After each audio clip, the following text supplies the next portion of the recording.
আমাদের ইন্টারিম গভর্নমেন্টের বক্তব্য এখানে পরিষ্কার যে তারা একটা ব্রড একটা ম্যান্ডেট নিয়ে এসছেন।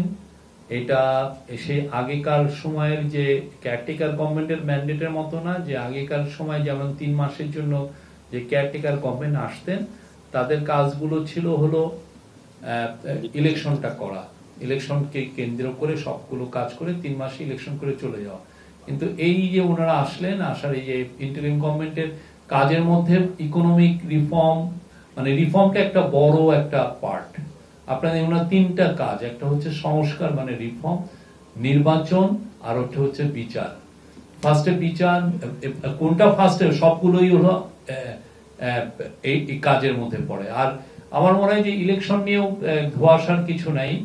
কালকে স্যার বারবার বলেছেন উনি এক কথার মানুষ, এবং উনি ইলেকশনটা জুন 30, 2026 মধ্যেই দিবেন, এর বাইরে একটা দিন ওদিকে যাবে না। এটা নিয়ে আমরা পলিটিক্যাল পার্টিকে কালকে চিফ অ্যাডভাইজার বলেছেন।